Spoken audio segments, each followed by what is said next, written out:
Hello friends, السلام علیکم۔ Welcome to public info. دوستو، ایک ایسا لڑکا جس نے اپنی ساری عمر یعنی 12 سال ایک ببل میں گزار دیے اور یہیں اس کی موت بھی ہو گئی، اور ایک ایسی لڑکی جس کو لگتا تھا کہ ہر دن 11 جون ہے۔ یہ دونوں عجیب کہانیاں آپ اس ویڈیو میں سنیں گے۔ 21 ستمبر 1971 کو امریکہ کے ٹیکساس چلڈرن ہاسپٹل میں ایک بچہ پیدا ہوا۔ اس بچے کا نام ڈیوڈ ویٹر تھا، لیکن یہ بچہ دوسرے بچوں سے مختلف تھا۔ ڈیوڈ بیماری میں پیدا ہوا تھا۔ اس کو سکٹ تھا، یعنی سیویر کمبائنڈ امیون ڈیفیشنسی۔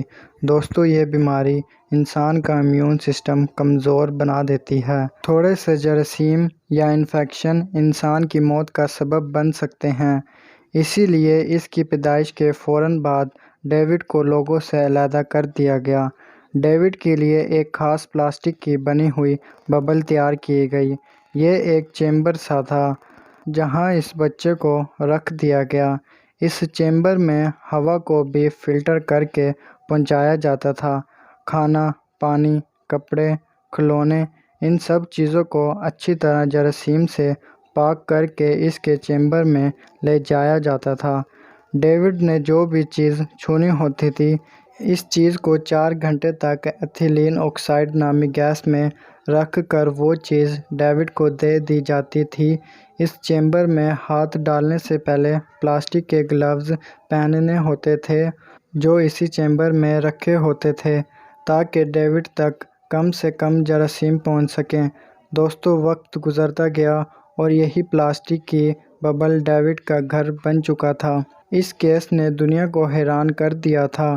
ڈیوڈ جیسے جیسے بڑا ہوتا گیا، ویسے ویسے اس چیمبر میں اور چیزیں بھی آتی گئیں۔ اندر ایک چھوٹا سا ٹی وی بھی رکھ دیا گیا اور چیمبر کے اندر ہی کچھ کھلونے بھی رکھ دیے گئے۔ ڈیوڈ کے لیے اندر کتابیں بھی رکھ دی گئی۔ ڈیوڈ جب 3 سال کا ہوا تو اس کے گھر میں بھی ایک ایسا ہی چیمبر بنا دیا گیا اور یہ لڑکا زیادہ تر اپنے گھر میں ہی اسی چیمبر میں بند ہو کر گزرتا تھا۔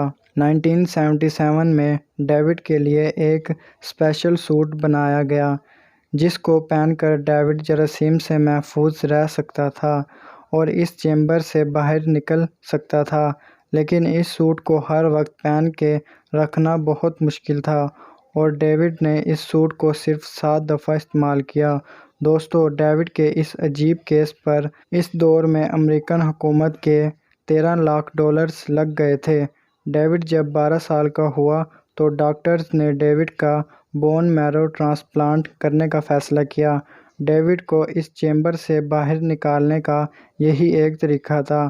اس کی بہن کا بون میرو ڈیوڈ کے ساتھ میچ کر گیا تھا، لیکن اس ٹرانسپلانٹ کے 15 دن کے بعد ہی 22 فروری 1984 کو ڈیوڈ کی 12 سال کی عمر میں اسی چیمبر کے اندر موت ہو گئی تھی۔ آج ڈیوڈ کو "دی بوائے ان دی ببل" کے نام سے یاد کیا جاتا ہے۔ دوستو، ہماری دنیا ایسی ہی عجیب کہانیوں سے بھری ہوئی ہے، جیسا کہ رائلے ہارنر کی کہانی، ایک ایسی لڑکی جس کو لگتا تھا کہ ہر دن 11 جون ہے، لیکن کیوں؟ رائلے امریکہ کے شہر اسپرنگ فیلڈ میں ایک ہائی اسکول اسٹوڈنٹ تھی۔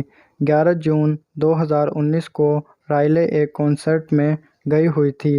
لوگ ڈانس کر رہے تھے اور اسی دوران ایک 75 کلو کا آدمی ڈانس کرتے ہوئے رائلے کے سر کے اوپر گر گیا۔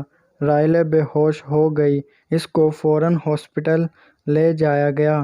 رائلے کو زیادہ چوٹ نہیں آئی تھی۔ اس لڑکی کو صرف 1 گھنٹے کے بعد ہاسپٹل سے ڈسچارج کر دیا گیا۔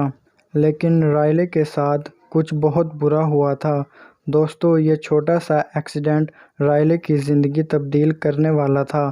لیکن رائلے جب اپنی گاڑی میں گھر واپس جا رہی تھی تو اس کو کچھ یاد نہیں آ رہا تھا۔ اس کی یادداشت جا چکی تھی، لیکن عجیب بات یہ تھی کہ رائلے کا ذہن صرف ایک دن یاد رکھ رہا تھا اور وہ دن 11 جون کا تھا، وہی دن جب رائلے کو چوٹ لگی تھی۔ اب عجیب بات یہ تھی کہ رائلے جب بھی صبح اٹھتی تھی تو اس کو لگتا تھا کہ آج 11 جون ہے اور یہ تھوڑی دیر پہلے ہی اپنے دوستوں کے ساتھ ایک کنسرٹ میں گئی تھی۔ اس کے بعد اس کو کچھ یاد نہیں آ رہا تھا۔ اگلے کئی مہینوں تک رائلے کے پیرنٹس اس کو امریکہ کے کئی ڈاکٹرز کے پاس لے کر گئے، لیکن کسی کے پاس رائلے کی کنڈیشن کا کوئی حل نہیں تھا۔ رائلے جانتی تھی کہ اس کے ساتھ کیا مسئلہ ہے۔ یہ دن میں جو بھی کام کرتی تھی ان کو ایک ڈائری میں لکھ دیتی تھی تاکہ اگلے دن اس کو یہ یاد رہ سکے کہ اس نے کل کیا کیا تھا۔ لیکن اصل مسئلہ رائلے کی پڑھائی کا تھا اور اس کے فیوچر کا۔ اب رائلے کے لیے اچھی خبر یہ ہے کہ مارک ایلن ڈاکٹر ہیں جو رائلے کو ٹھیک کرنے کی کوشش کر رہے ہیں۔ رائلے کے دماغ میں برین سیل کو آکسیجن ٹھیک سے نہیں مل رہی اور اب رائلے کا علاج کیا جا رہا ہے۔ رائلے کی کافی حد تک یادداشت واپس بھی آ چکی ہے، لیکن اس کیس نے دنیا کو حیران کر دیا تھا۔ ایک ایسی لڑکی جس کو لگتا تھا کہ ہر دن 11 جون ہے۔ اگر آپ کو ہماری یہ ویڈیو پسند آئی ہے تو ویڈیو کو لائک کریں۔ ایسی مزید اور ویڈیوز دیکھنے کے لیے ہمارے چینل کو سبسکرائب کریں۔